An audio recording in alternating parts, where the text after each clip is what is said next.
um grupo social, isso feito individualmente. Se eu individualmente me manifesto em favor, reconhecendo o conflito como elemento constitutivo da sociedade e reconhecendo, inclusive, no conflito como terreno fértil e arriscado na produção de melhores condições, eu sou estigmatizado. Imaginem quando isso é feito coletivamente. Isso é demonizado, satanizado, exterminado ou qualquer outra coisa que a gente queira adjetivar para falar de como o Estado se relaciona com essas experiências de reconhecimento e de trabalho político a partir dos conflitos.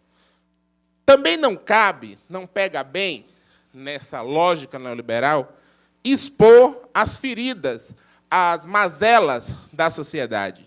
Pelo menos, não é possível expô-las de modo coletivo.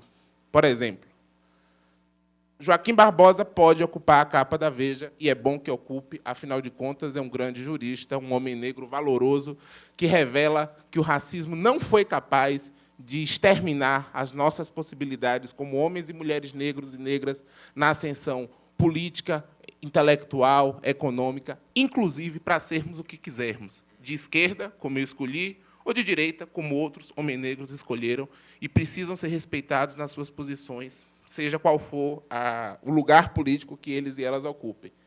Contudo, o mesmo ponto de vista que faz um elogio à ascensão individual dos negros e negras é contrário à ascensão coletiva dos negros e negras. Essa é uma dimensão interessante de como a ascensão coletiva ela é rechaçada. Porque, por exemplo, pode o excelentíssimo senhor ministro Joaquim Barbosa, e é bom que possa, mas não pode a ministra branca Marta Suplicy propor um edital para artistas negros, por exemplo. Ou seja, pode quando é individual, mas quando é política pública coletiva de reconhecimento das assimetrias raciais e de promoção da igualdade racial, não pode. Ou seja, o modelo é de que só pode se for individual. Expor as feridas coletivamente não pode. Essa é uma questão que me parece bastante importante para a gente pensar a sociedade brasileira e pensar sobre como essas questões estão colocadas. Uma terceira coisa que não pode questionar a ordem. Na medida em que os movimentos do campo que toparam, que leram, que interpretaram que o crédito fundiário, por exemplo, era uma estratégia interessante, e aí não entro no debate se é a melhor ou a pior forma de negociar isso, mas os que fizeram isso, na medida em que o movimento social faz isso, ele não vai ser estigmatizado. Na medida em que ele diz que o problema não é fundamental, não é somente acessar a terra, mas é a forma dos conflitos sociais, territoriais, ambientais e políticos que estão colocados na forma de ocupação do campo brasileiro, esses, sim, vão ser estigmatizados na exata medida em que eles propuserem questionamentos à ordem que está colocada para o campo brasileiro. Essa é uma outra característica. E tem mais duas coisas que não pode, a partir dessas três pilares do modelo neoliberal. Não pode querer o alargamento de direitos. Porque, como a sociedade... Aí Mariana Chauí tem um texto muito legal que ela publicou numa nova edição que ela fez do livro Cultura e Democracia, que eu acho que é bem interessante. Ela fala isso em outros livros, mas eu acho que nesse ela dá uma arrumação que me parece bem atraente para poder a gente compreender isso. A gente confundiu carências, privilégios e direitos.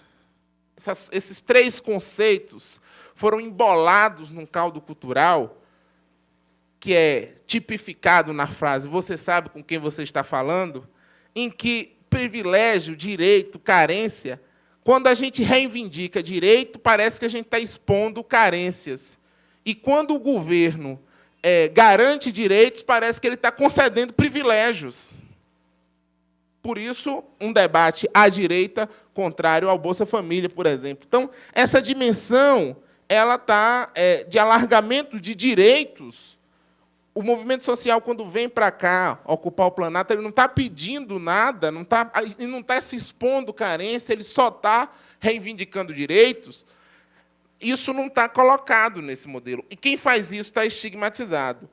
E aí, uma outra coisa que me parece que é interessante, por exemplo, no debate das cotas, tem uma parcela que diz assim: quando a gente faz cotas, a gente está inferiorizando os próprios negros, porque eles estão se expondo. Ou seja, quando os negros e negras reivindicam um direito, um discurso enviesado de um certo setor da sociedade fala assim: vocês estão expondo carências, estão expondo fragilidades. É uma inversão ideológica muito séria. E um último aspecto, que é como cidadão se confundiu com consumidor. Parece que cidadão é aquele que pode consumir. E aí me parece que é uma contradição que, às vezes, o discurso de certos setores do próprio governo às vezes incorpora, de dizer assim, como se alargamento do poder de compra fosse necessariamente acompanhado do alargamento da capacidade do exercício da cidadania. Como se a classe média que vem se formando, com todos os debates, se ela é nova, se ela é classe, se ela é média. Porque eu tenho dúvida sobre as três coisas. Eu tenho dúvida se ela é nova no Brasil. Eu tenho dúvida se ela é classe, porque eu continuo com o velho barbudo naquelas classes que o povo já não gosta mais de falar. E tenho dúvida se ela é média, porque eu acho que ela ainda é bem pobrezinha quando a gente olha para os grandes empresários. Então, eu tenho dúvida se ela é nova, se ela é classe, se ela é média. Mas essa coisa que a gente chama de nova classe média é um sujeito social cheio de direitos do consumidor. Porque é um bom consumidor, sabe? Quebra o salto do sapato, aí vai lá, briga, não sei o quê, derruba a loja. Não, Celso Russomano. Né? É o fenômeno Celso Russomano. Né? É a caracterização desse cidadão consumidor, que não é cidadão emancipado, livre e tal. E aí, essas questões, essas interdições no debate democrático, no espaço público, fazem com que o aparato policial, estatal policial seja acionado sempre que uma ordem dessa é descumprida. Se você quer deixar de ser cidadão, ou seja, eu posso entrar na juizado especializado de defesa do consumidor para reivindicar meu direito, mas eu não posso entrar com ação coletiva contra a empresa, organizar uma associação de consumidores para discutir novas relações de comércio. Aí não pode. Então, pode no individual, mas não pode no coletivo. E sempre que eu fizer no coletivo, vai levantar a plaquinha. É uma questão policial. A questão social foi transformada em questão policial. A questão social não é questão de política, mas é questão de polícia. É isso que o modelo hegemônico vem dizendo, quando é fundamentalmente uma questão de política. Então, essa é uma caracterização rápida, para eu passar aqui, que eu já devo ter 5 minutos, para o último ponto, que é um pouco quais são, então, diante desse cenário, os grandes entraves para a participação popular. E aí, por isso que eu acho que a questão formulada para esse seminário é extremamente fértil e extremamente arriscada. Eu sinalizei algumas coisas que eu venho pensando, não sei se fundamentalmente elas ajudam, mas vamos lá. Primeira questão. Acho que tem um desafio, esse de longo prazo, de gerar uma outra cultura política, ao lado de um outro marco legal. Né? Em vários aspectos, o marco legal brasileiro ele é ultrapassado na relação para disciplinar a relação entre governo, aí não mais Estado, e movimentos sociais. Por exemplo, desde as questões que Alan colocou, não vou voltar a elas, porque foram muito bem postas por ele, até questões, por exemplo, como o financiamento público das organizações não governamentais. Está em curso no Brasil, e aí eu sei que essa pauta está na Secretaria-Geral da Presidência, e que bom que esteja aqui, porque a gente pode falar sobre ela, um debate sobre o financiamento das organizações não governamentais. E eu me situo, inclusive, no campo daqueles que têm algumas críticas bastante contundentes a alguns setores das organizações não governamentais, mas, em que pese as minhas críticas, no campo político, nunca no campo policial, acho que é, para fazer um trocadilho criminoso, o movimento que foi feito na sociedade brasileira de criminalização das organizações não governamentais. Uma coisa é o debate sobre ética, sobre seriedade na gestão dos recursos públicos, necessário, fundamental, mas tem uma questão política contida nesse debate, que é um processo de criminalização das organizações não governamentais, que tenta interditar as possibilidades de financiamento de projetos importantes no âmbito da sociedade civil. Estou só dando um exemplo, podia dar outro, vários outros. Né? Podia falar da questão de um novo marco legal para a questão comunicação comunitária, podia falar de várias outras coisas, vou ficando por aqui nesse primeiro exemplo. Então, acho que essa questão de um outro marco legal, de uma outra cultura política, ela é fundamental. Eu acho que a cultura política que precisa ser gestada passa por experiências como essa, da gente poder dialogar generosamente entre poder público, sociedade civil, para tentar formar essa outra cultura.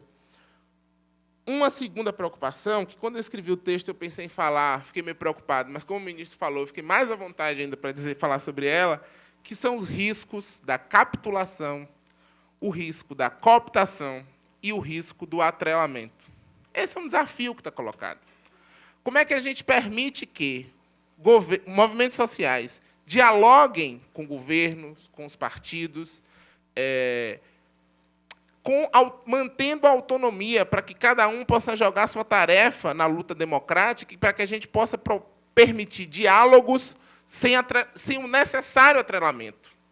Adesão sem capitulação, inclusive. Acho que esse é um desafio. E eu falo isso com a tranquilidade de alguém que, aos 16 anos, se filiou a partido político e milita em partido político o tempo todo e que tive tranquilidade de entrar para o governo, de participar de gestão estadual e de sair dele, entendendo que é um espaço necessariamente conflituoso, com possibilidade da gente se trair. Por isso que eu acho que o tempo todo a gente precisa se questionar, porque é tentador para o movimento social ceder às tentativas de cooptação, como é tentador também para o gestor, num dado momento, tentar cooptar o movimento social. Como é que a gente vive essa tensão? Eu acho que não é fácil, eu não tenho respostas. Eu só sei que, na medida em que nós tivermos movimentos mais autônomos e mais independentes, contudo, dialógicos, propositivos, etc., a gente vai conseguir produzir mais democratização e menos estigmatização nas relações entre o movimento social. Porque, às vezes, também a gente legitima certas falas. O movimento social pode falar sem ser estigmatizado, desde que seja tais coisas. Só que tem determinados setores do movimento social que têm outras formas de falar também, outros falares que o Estado não consegue sequer ouvir. O dos indígenas, às vezes, é fazer reféns e apontar um arco e flecha para a pessoa. Às vezes, não necessariamente é isso. Não estou correndo nenhum risco de estigmatização dos indígenas aqui. Estou falando só que tem outras linguagens postas coletivamente pelos atores sociais que nós precisamos aprender a ler. Né? A ocupação de terra, que hoje é bem mais palatável, porque já tem mais de 20 anos fazendo isso e tal. Mas as primeiras ocupações de terra era uma linguagem de manifestação que era não compreensível. Greve de estudante. Se estudante não tem salário, como é que ele faz greve? Não é um negócio contrassensual na cabeça. Então, assim, tem formas novas de comunicação que nem sempre é essa que a gente está usando aqui. Tranquilo, o Estado convida a gente vence. Às vezes não é desse jeito. Então, essa aqui é mais fácil. E essa aqui ainda é precária. Imagine as outras menos tranquilas, né? Mais acirradas do ponto de vista do clima que se estabelece. Então, acho que esses são alguns desafios que estão na agenda. Acho que a gente vai ter aí um outro momento para aprofundar.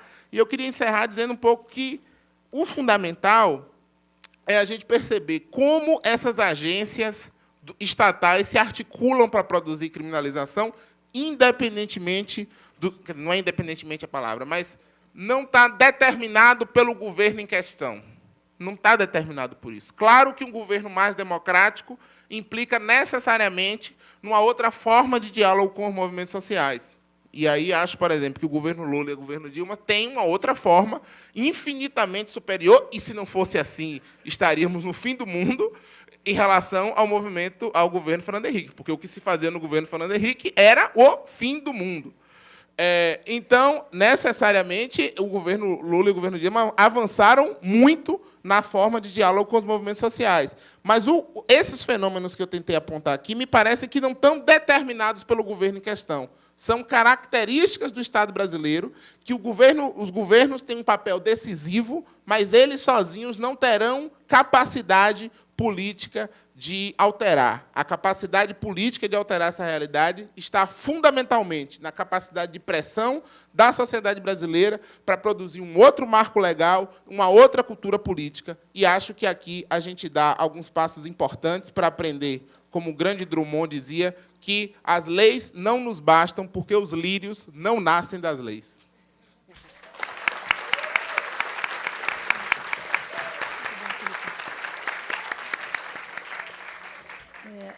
Convido agora a Bia Barbosa para fazer sua palestra. Jornalista, especialista em direitos humanos, foi editora na agência Carta Maior, né, fazendo cobertura, entre outros momentos importantes, dos processos do Fórum Social Mundial, e hoje integra a equipe do Intervozes. Alô. Tá bom.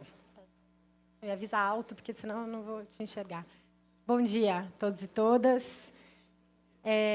Queria agradecer muito o convite, em nome do Intervozes, para a gente participar desse debate e parabenizar, mais uma vez, aí a iniciativa da Secretaria Nacional de Articulação Social por pautar esse tema e por colocar a discussão da mídia nesse processo. Acho que, depois dessas duas falas excelentes que a gente teve aqui, do Alan e do Felipe, eu vou ter o desafio de colocar isso dentro de uma perspectiva de como é que a gente, qual é o papel dos meios de comunicação de massa nesse processo de criminalização e de estigmatização dos movimentos sociais, e qual poderia e deveria ser esse papel, e como é que a gente pode trabalhar enquanto gestores, enquanto poder público, enquanto movimento social e sociedade civil organizada, para transformar esse quadro. Porque, se a gente partir do princípio que a gente não consegue mudar essa realidade, a gente vai embora para casa, né? A gente não precisa estar aqui. Então, a ideia é conversar um pouquinho com vocês sobre o papel da mídia na defesa dos direitos humanos, e aí eu vou fazer um paralelo, entendendo que os movimentos sociais são movimentos de reivindicação de luta por direitos e por direitos fundamentais, né? Tratar de dois casos específicos de criminalização dos movimentos sociais pela mídia, não coincidentemente a questão racial e a questão do MST, que a gente já ouviu falar aqui, e terminar falando um pouco sobre o próprio movimento de comunicação, que também é um movimento criminalizado não só nas salas comunitárias, mas que também enfrenta obstáculos aí, e como essa luta pelo exercício da liberdade de expressão ela é fundamental para a conquista de direitos do conjunto da sociedade, não só para quem exerce diretamente a comunicação. Pode passar. Bom, em primeiro lugar, acho que a gente precisa partir de uma análise que é como é que os meios de comunicação, em geral, cobrem e relatam tanto as ações de violações de direitos humanos quanto a luta por direitos no país. E eu quero fazer essa ponte com a relação da cobertura das violações de direitos humanos, porque um dos desafios que a gente tem é um distanciamento proposital entre o conceito de direitos humanos e a reivindicação que esses movimentos sociais fazem. Porque o conceito de direitos humanos, o discurso da defesa de direitos humanos, não é negado e não é criminalizado por ninguém. Então, é interessante, para a estigmatização e criminalização dos movimentos sociais, não tratar a luta desses movimentos como lutas de defesa de direitos humanos, né? Então, tem um tratamento diferenciado, inclusive, nos meios de comunicação, sobre a abordagem e o enfoque que é dado sobre essas duas questões. Então, de um lado, você tem uma cobertura de violações de direitos humanos muito pontual e muito esporádica, que vem quando você tem relatórios internacionais de violação de direitos humanos, quando você tem, às vezes, comissões parlamentares tratando especificamente disso, quando você tem denúncias de grande impacto, quando elas não estão ligadas aos movimentos sociais, né, porque essas não são violações de direitos humanos, como o Felipe bem definiu aqui. E você tem aquela velha discussão, direitos humanos para humanos direitos, né, que é a maior desconstrução da ideia e do ideário de direitos humanos que os meios de comunicação ainda fazem e reproduzem. Deixa eu passar. Na outra ponta, na ponta de quem luta por direitos, de quem reivindica esse alargamento de direitos, a gente, quando não tem uma invisibilização dessas lutas, porque muitas delas são invisíveis e a gente não sabe que elas estão acontecendo na sociedade, porque elas simplesmente não estão refletidas nos meios de comunicação de massa, a gente tem essa reprodução da estigmatização. Então, esse cenário de punição que foi descrito aqui pelo Felipe e pelo Alain, ele se reflete nos meios de comunicação, ele não tem a sua origem nos meios de comunicação, mas ele é refletido pelos meios de comunicação, e, quando ele é refletido, ele é legitimado, né? Então, os meios de comunicação, assim como os setores da sociedade, têm uma visão estreita do que é legal, têm uma visão estreita do que é a ordem, que nunca pode ser questionada, né? E o resultado disso é a transformação de atos que são legítimos, de questionamento da ordem, de reivindicação pelo alargamento de direitos, em crimes, né? Na cobertura de vários segmentos sociais aparece a expressão terroristas, né?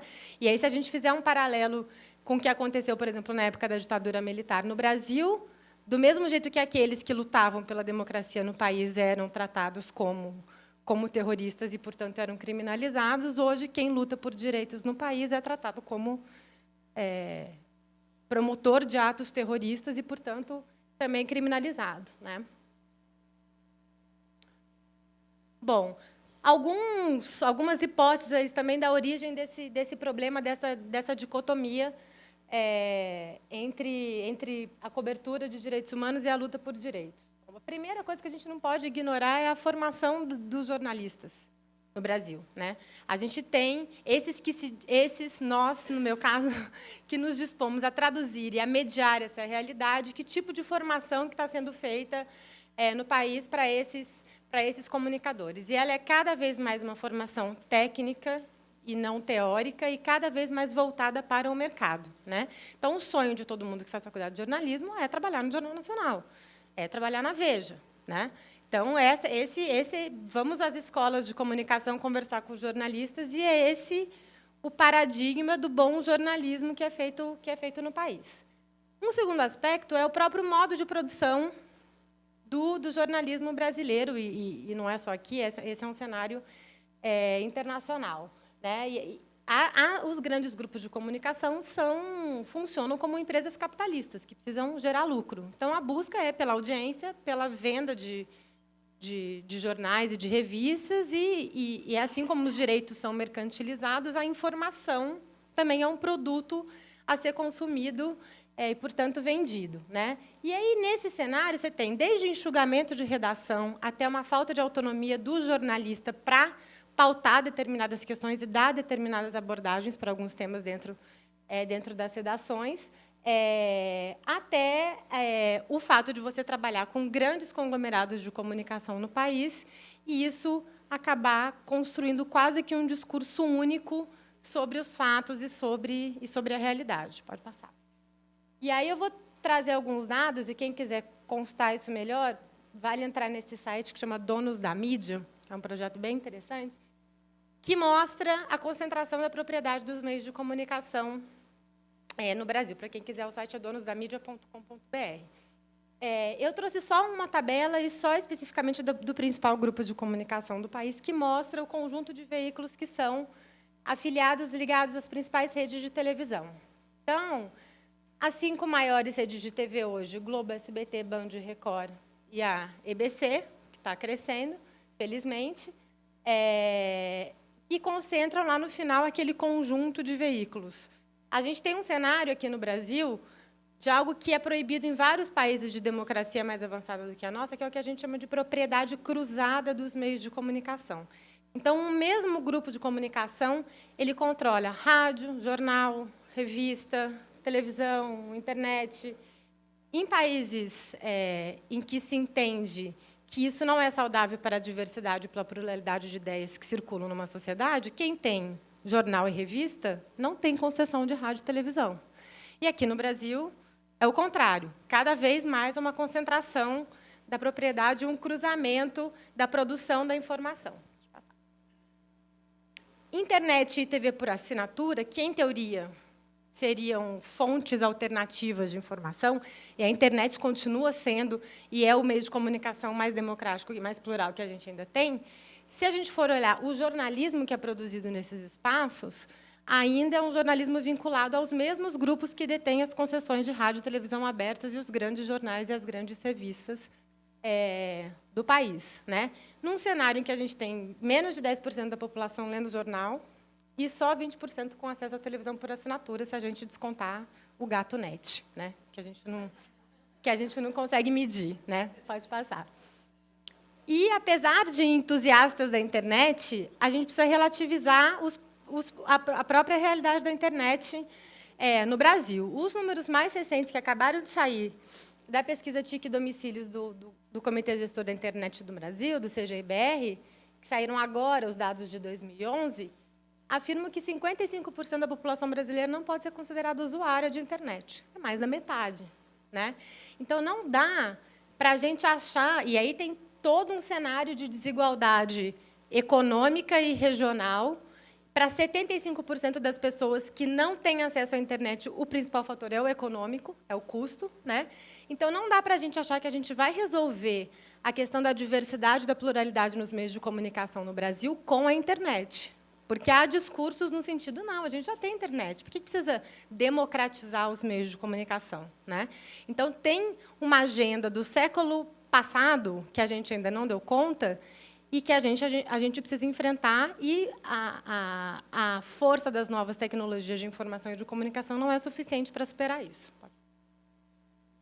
Bom, então, além dessa cobertura pontual, estigmatizada, criminalizadora que a gente tem um prejuízo mais amplo para o conjunto da população, que é uma ausência da própria diversidade que a gente tem no país. E aí, quando a gente está falando de diversidade, a gente está falando de diversidade regional, racial, étnica, de gênero, de orientação sexual, de idade, de todas elas que compõem a sociedade brasileira e que não estão refletidas nos meios de comunicação.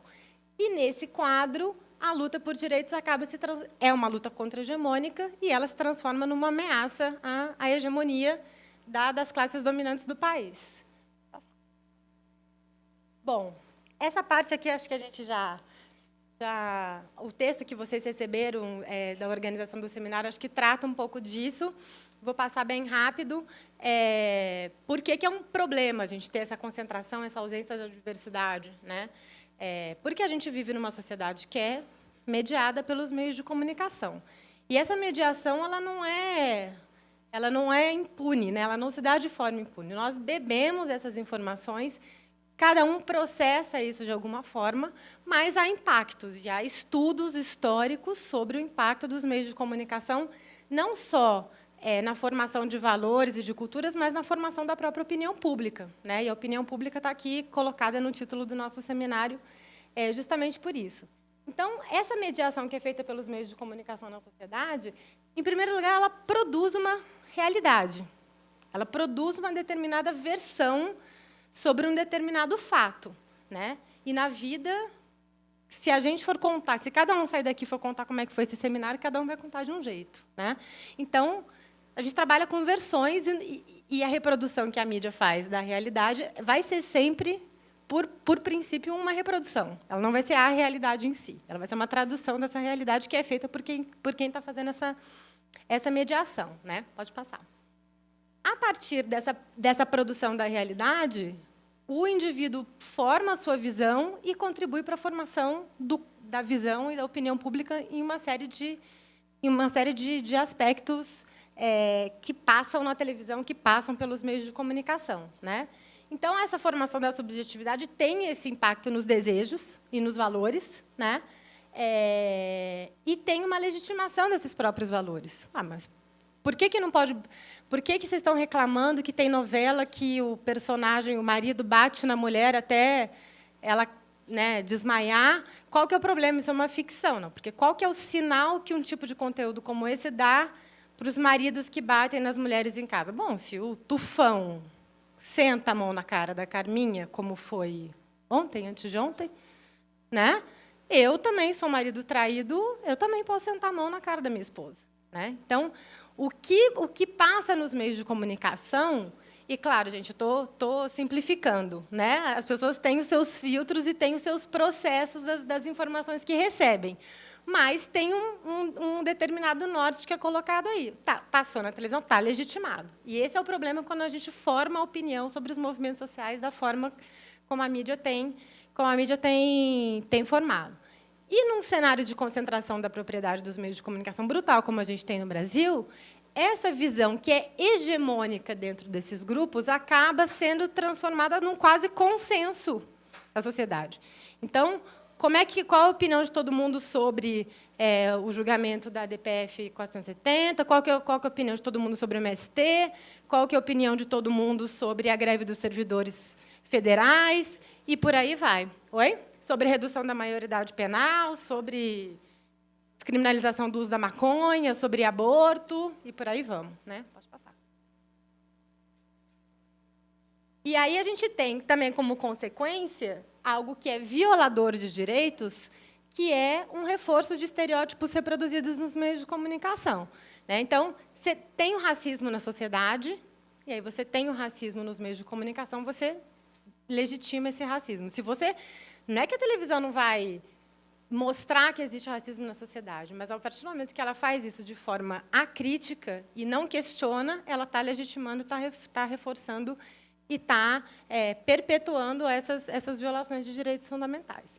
E, por último, o que a gente está tratando especificamente aqui da questão da construção da ilegitimidade dessas práticas e da ilegitimidade e, portanto, criminalização das reivindicações dos movimentos sociais. Oi. Faltam 10 minutos, está ótimo. Bom, então, a gente tem um quadro que é extremamente desafiador para isso, e aí a ideia de não se acomodar diante desse quadro. Né? Os meios de comunicação numa sociedade mediada, o Felipe falou da questão da diminuição do espaço público e do debate na sociedade. Parte desse debate é feito através dos meios de comunicação. Né? Gramsci já falava da esfera pública, que era a mídia como uma parte dessa esfera pública. Né? Então, o que a gente chama de esfera pública mediática hoje é onde circulam esses valores, essas ideias, essas opiniões, e é fundamental que, portanto, essa esfera seja sempre plural. Ela não pode nem ser apropriada por governos, como acontece em muitos países autoritários, em que a mídia é totalmente controlada pelo Estado, né? E como acontece em países de democracia liberal como a nossa, em que ela é controlada pelo mercado e que tem, em sua imensa maioria, fins lucrativos. Né?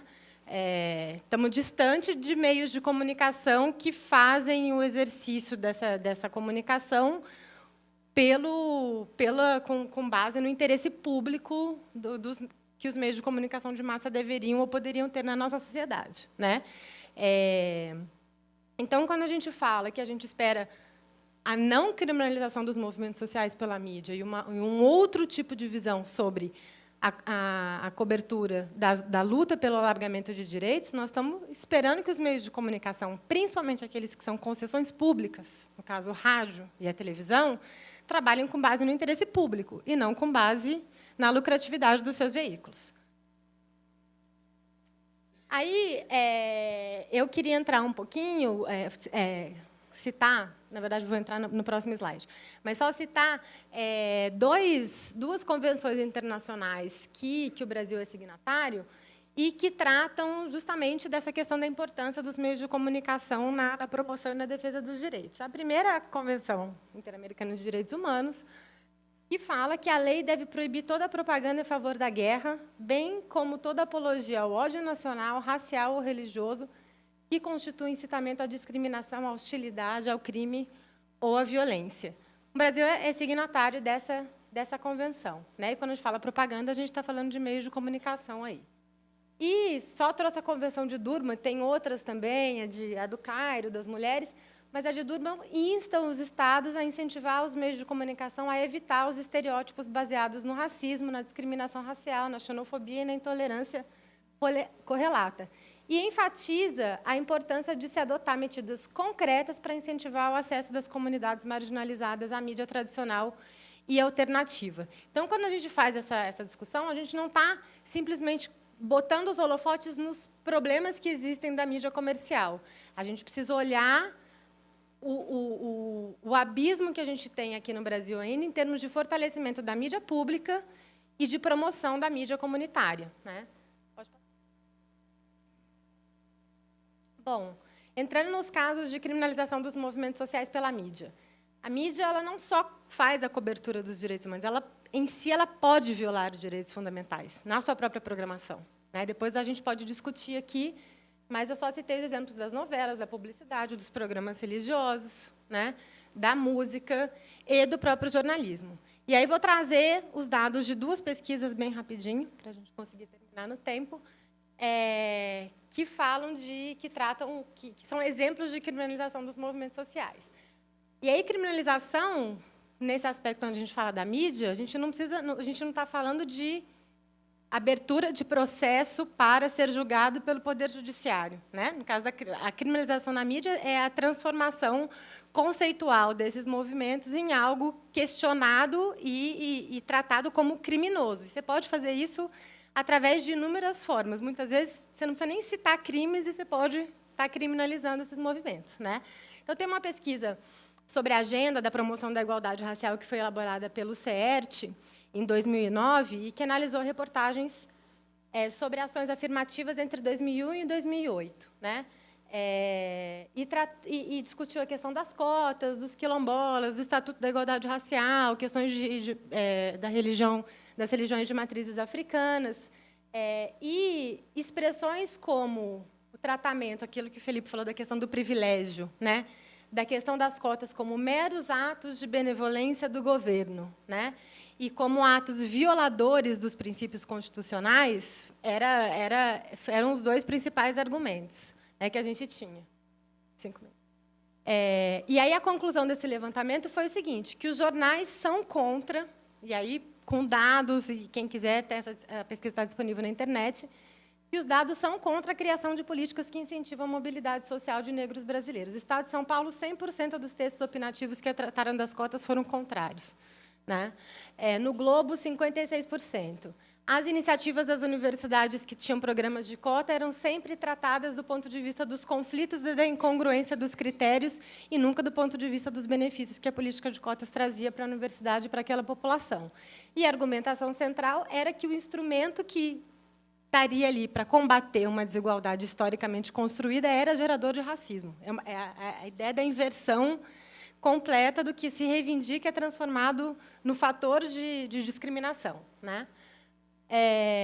A discussão sobre a demarcação de terras quilombolas era apresentada também como uma origem de um outro conflito, como se bastasse se autodeclarar quilombola para ter a titularidade, e aí isso questionava o princípio absoluto do direito à propriedade, né, e era visto como um problema. 78% dos textos opinativos do Estadão e 63% eram contrários, do Globo foram contrários ao decreto, né, e apenas 5% dos textos noticiário debateram estudos e pesquisas, né, no caso das cotas, corroborando os argumentos do próprio jornal. Então, tem um viés colocado na cobertura e na editorialização dos veículos para formar uma determinada opinião pública sobre aqueles fatos. E aí essa citação da época é ótima, né? Uma matéria de 2006. A nova guerra dos quilombolas. Um novo tipo de conflito agrário surge no país envolvendo descendentes de antigos escravos. Vem aí um MST dos negros? Porque o MST... Você não precisa explicar, né? O MST já está criminalizado, então já tem uma visão sobre o que é o MST, então cola o MST nos quilombolas que a criminalização já avança. Né? A outra pesquisa que eu vou citar é uma que a gente fez no Intervozes, estudou a cobertura da imprensa durante a CPMI do MST, né? Em 2010. E o mapeamento que a gente fez é um mapeamento, a gente fez a partir da análise do discurso. Né? Pode passar, que eu vou já colocar os dados. Também está na internet para quem quiser. Então, 65% das matérias do período que foi analisado tinham teor negativo, sendo que 59% usam termos negativos. Depois eu vou falar dos termos. 92% enfocam o conflito agrário específico. 42% retratam o MST como autor de atos violentos, sendo que 44% delas não falavam de violência. Ou seja, todas que falavam de violência tratavam o MST como o autor da violência, e não como vítima da violência no campo. Né? O MST é ouvido em menos de 20% das matérias, e quase 30% das matérias não tem fonte. É só a informação sem nenhuma fonte. Né? 37% dos textos não apresentam posições divergentes, né? E o MST é citado como referência para a baderna, e aquelas coisas. Pode passar. Aqui são alguns termos, a gente levantou mais de 300 que são vinculados e que são usados para descrever as ações do MST. Então, tem lá atividades terroristas, desafiante do sistema normativo, jornadas de terror, o roubo e o saque, aquilo que o Alan falou, que é sempre vinculado a um outro tipo de crime, para além da questão da ocupação da terra, né? Pode passar. Eu estou terminando, viu? E qual que é o grande desafio nesse cenário? A gente poderia trazer inúmeros outros casos aqui de criminalização pela mídia, né? O desafio é que, todas as vezes que se tenta combater esse discurso, principalmente quando se afirma a necessidade de responsabilização dos meios de comunicação por essa criminalização, o grande discurso que vem em resposta por parte dos donos dos meios de comunicação e de segmentos expressivos da sociedade é que isso significa a violação da liberdade de imprensa e a violação da liberdade de expressão no país, né? E automaticamente se ressuscitam todos os fantasmas da ditadura, né, para dizer, olha, estão querendo voltar com a ditadura no país em que a imprensa não vai ter liberdade de expressão. Pode passar. Aqui tem um histórico da luta pela liberdade de expressão no mundo. Pode passar. Como que ela é tratada na nossa Constituição de 88. Pode ir. E aí eu queria destacar aqui que, quando a gente defende a liberdade de expressão, numa sociedade que é mediada pelos meios de comunicação, a gente precisa avançar na concepção do exercício dessa liberdade, passando pelos meios de comunicação de massa. Porque nós podemos vir aqui falar o que a gente pensa, fazer um debate democrático, mas, se essas ideias não circulam também na esfera pública midiática, o exercício dessa liberdade de expressão ela não se dá de forma plena, né? Então, você tem uma invisibilização de setores significativos da sociedade que simplesmente não aparecem na mídia, e determinados discursos e ideias também não, né? Então, quando a gente fala de liberdade da expressão numa sociedade mediada pela mídia, ela precisa avançar para os meios de comunicação de massa. E aí nasce um novo direito, que é o direito à comunicação, e que entra e que passa por garantir igualdade de acesso nos meios de comunicação para o conjunto da sociedade, para garantir que a diversidade cultural esteja refletida nos meios, para promover a apropriação da sociedade de uma visão crítica e autônoma em relação aos meios de comunicação, se estudar a leitura crítica da mídia nas escolas, desde cedo, com as crianças, e para garantir a participação popular, que a gente está falando aqui, na construção das políticas de comunicação, algo que a gente ainda não conseguiu avançar. Pode passar, William. A gente tem uma série de obstáculos para isso, desde a não regulamentação dos artigos da Constituição em relação à comunicação, até hoje não foram regulamentados. A gente tem uma ausência de democracia e transparência nos processos da concessão de rádio e televisão, que são, até hoje, transformados em moedas políticas. A gente tem uma carência de políticas públicas efetivas de comunicação, e o nosso marco regulatório, assim como tantos outros na área da comunicação, está completamente defasado. As rádios comunitárias, eu acho que são um exemplo mais claro da criminalização do movimento de comunicação que a gente tem e dos desafios, pelo fato desses obstáculos a gente ainda não ter conseguido superá-los, né? Pode passar. E aí eu queria terminar com um lado bom da coisa, né? Que é como é que os movimentos estão se apropriando dos meios de comunicação para fazer essa disputa de ideias, para fazer essa disputa ideológica, para fazer essa disputa de valores na sociedade, usando muito das novas tecnologias de comunicação e informação. E isso nasce dentro dos movimentos, né? Eu citei o coletivo de Agite Próprio, de agitação e propaganda do MST, que produz vídeos e registra as suas ações. O caso Pinheirinho, eu acho que foi um dos mais simbólicos recentes que a gente teve, do impacto que a mobilização pelas redes sociais conseguiu reverter uma situação. Não reverteu, porque as pessoas foram expulsas, mas conseguiu dar visibilidade para o que estava acontecendo ali com o movimento de moradia, né, organizado, totalmente criminalizado. Essas duas fotos, uma é do carro da retransmissora da Globo, em São José dos Campos, que foi incendiado pelos moradores do Pinheirinho, e esse é um protesto na Alemanha, que foi feito por conta do Pinheirinho, em solidariedade ao Pinheirinho, ou seja, a Alemanha, e o mundo ficou sabendo do que tinha acontecido aqui por conta das redes sociais e da mobilização que a sociedade e os movimentos fizeram através das redes sociais. E aí deixar já acabei. E deixar uma dica para quem quiser assistir depois esse PowerPoint, pode passar para vocês, de assistir esse documentário que conta a história do movimento Sem Teto no Rio de Janeiro, ocupando o Rio Sul e filmando e divulgando essa... Rio Sul é um shopping do Rio de Janeiro. E mostrando como é que essa ação pode ser midiática a favor dos movimentos também. É isso, gente. Desculpa estourar o tempo. Obrigada.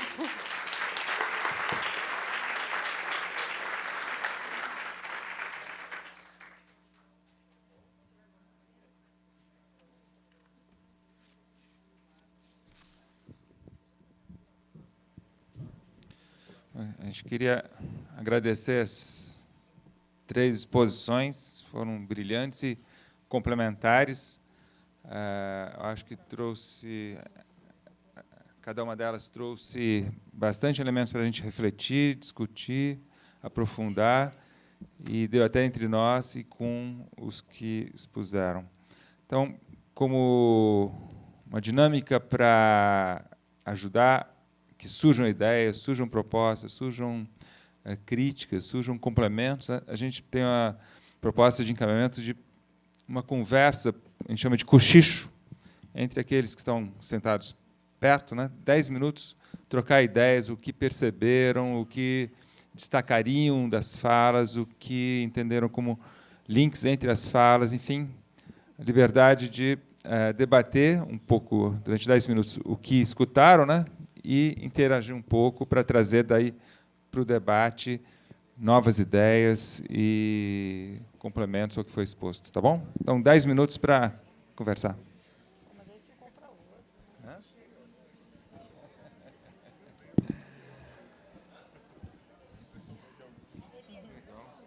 Não, minha querida, não, foi isso mesmo. A gente é que queria, mas isso... Eu sei. Não, também a dificuldade do aluno conseguir dar conta de toda a história complexa e mais a experiência deles. Você viu o material que tem? Isso, vamos dar 10 minutos. Conselho Federal de Psicologia? 10 minutos, Não, 11h40. 11h42. 11h42.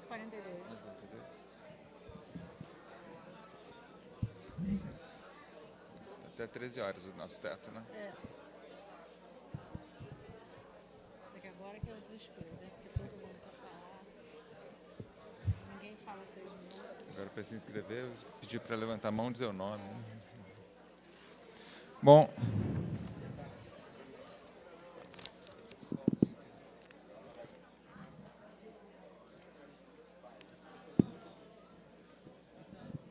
Vamos voltando?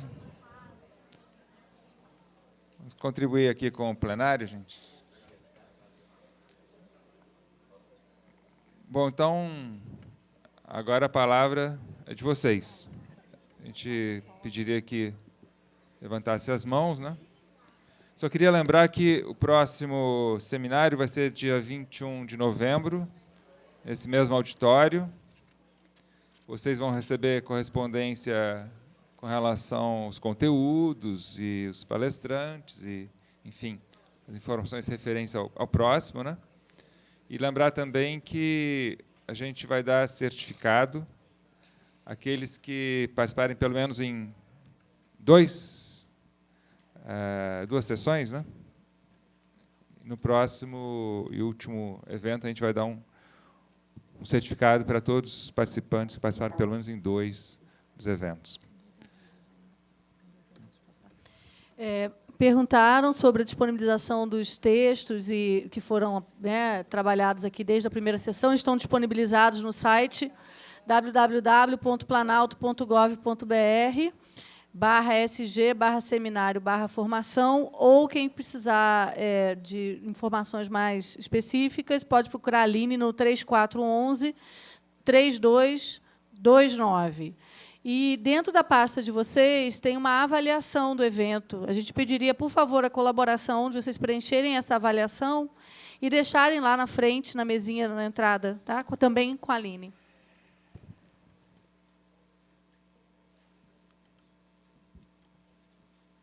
Bom.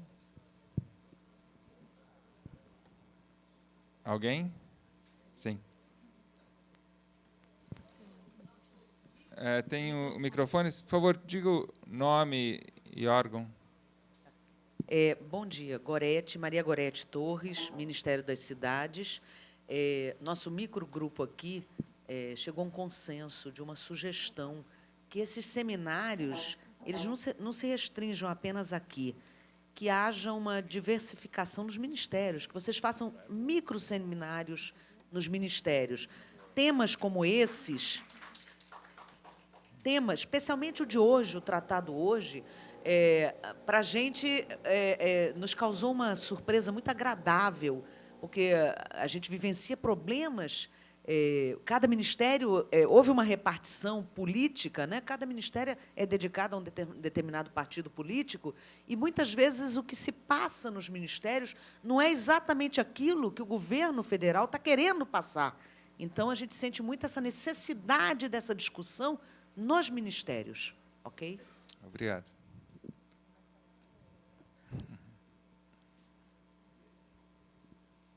Oi? Bom dia. Meu nome é Mara Dal Negro. Eu represento uma organização, uma ONG, de Associação de Mulheres de Negócios e Profissionais. Eu também estou muito feliz de estar aqui e acabei vindo por um convite e tudo. Acho também importante que essas discussões sejam levadas para esses grupos. Esta organização especial, ela trabalha pelos direitos femininos, incentiva a capacitação, a informação e tudo. Sendo uma organização feminina, a gente tem muita... hoje, eu estou representando uma minoria. Quando foi falado aqui a respeito dos movimentos sociais, nós também trabalhamos muito por esta igualdade feminina. E nós sentimos que as organizações não governamentais, elas sofrem muito com essa discriminação por parte de algumas outras associações, de outras ONGs, que não são tão sérias. Então, e a gente sabe que essas organizações não governamentais que não são sérias, elas representam menos que 1%, que foi todo aquele escândalo que houve a respeito das ONGs. As organizações não governamentais, elas têm papéis assim importante dentro desse braço, né, que é a ajuda às políticas públicas. Fica aqui meu pedido para que seja levada essa discussão também para esses grupos. Tá, obrigado.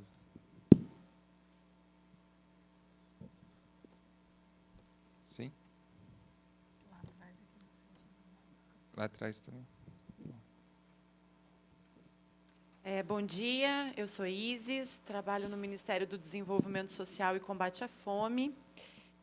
E, enfim, eu estou aqui bem feliz, na verdade, pela mobilização, pelo convite, pela iniciativa da Secretaria-Geral. Quando o ministro Gilberto colocava sobre a reflexão da prática, né, isso aqui era um exercício de pausa para refletir a prática. Eu acho que é fundamental, a gente já vem fazendo isso como gestores públicos, formuladores de políticas públicas. Esse espaço é fundamental e também isso precisa se perpetuar, né? No cotidiano, a gente precisa dar uma pausa nos outlooks, nas coisas, nas demandas inúmeras que a gente tem, para pensar a política pública, para pensar a realidade brasileira e, assim, conseguir construir ações e propostas que realmente dialoguem com a realidade. E aí, nesse ponto, eu queria colocar que, quando a gente teve acesso lá ao projeto de lei de financiamento das organizações sociais,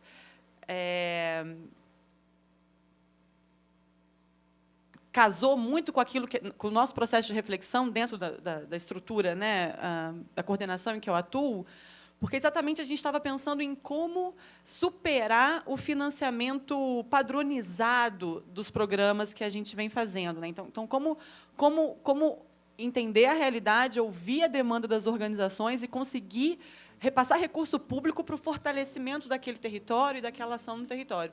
Então, quando a gente se deparou com o projeto de lei de financiamento das organizações, a consideração é que pode significar um avanço enorme no sentido de que a gente consiga evoluir no financiamento de ações e de fortalecimento e estruturação de realidades que já ocorrem, para além dos projetos propostos por nós aqui, enfim.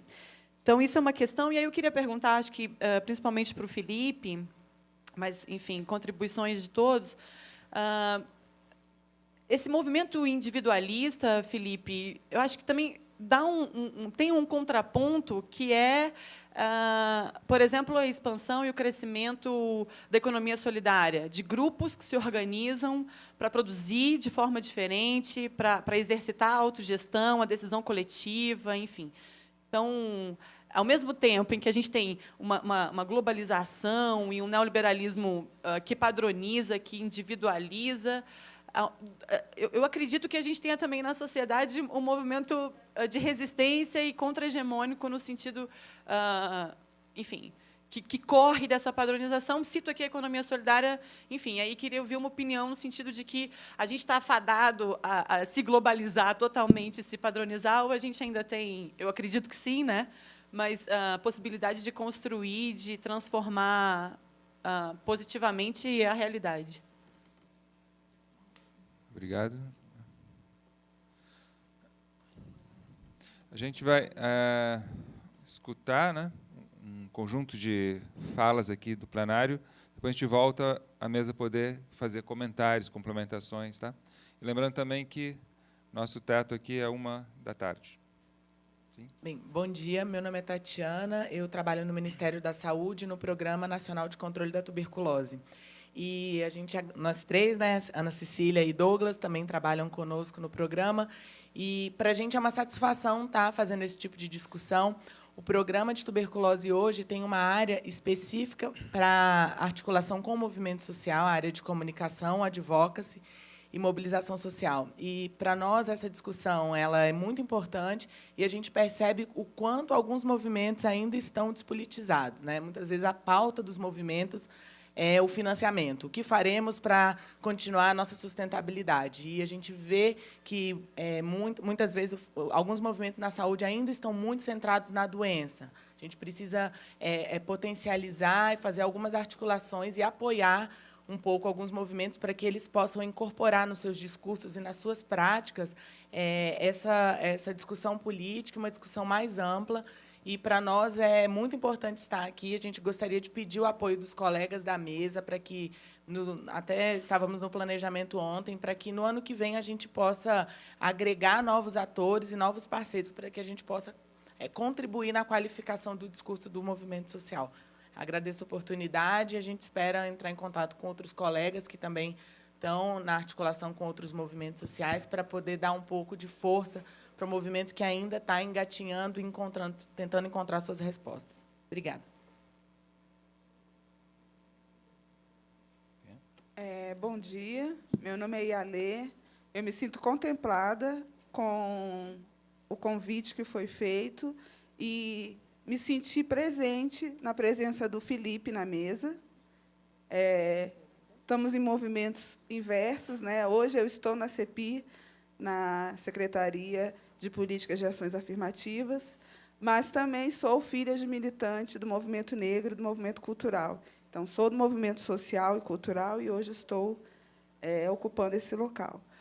Gostei muito da fala da Bia também, me tocou muito, porque a gente tem uma luta muito grande sobre a questão do racismo institucional. Então, a minha fala, aproveitando aqui a presença de vários ministérios, organizações, de abrir espaço, abrir os olhos, abrir o coração e dar espaço à população negra, aos, hoje, vários profissionais, intelectuais, que estão aí, com certeza, com todo o potencial para contribuir na formação das políticas públicas no Brasil. Tá? Então, me sinto contemplada e estamos lá na CEPI, qualquer ministério, qualquer órgão que estiver aberto a dialogar sobre essa questão do racismo institucional e de programas que a gente possa estar contemplando a população negra. Eu acho que o Brasil só tem a se fortalecer e estar realmente trabalhando para todos, e não individualmente, e sim coletivamente. Obrigada.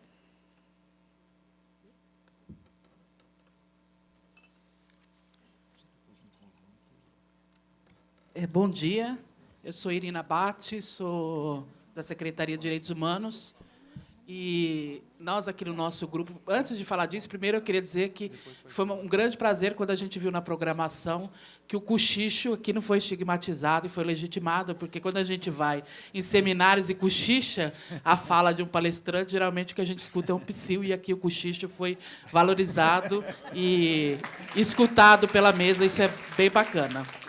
E aí, assim, eu acho que as falas dos palestrantes foram excelentes, né? Nós todos aqui gostamos muito. Mas a fala do Felipe e da Bia foi o que mais suscitou, assim, todos nós, até pela provocação do próprio ministro, de não nos trair na nossa história, porque muitos de nós viemos do movimento social. E aí a primeira coisa, né, principalmente para nós que trabalhamos na ouvidoria de direitos humanos, é que ali a gente está num contrassenso, porque nós recebemos violações individuais, como bem colocou o Felipe, que muitas vezes são tratadas e são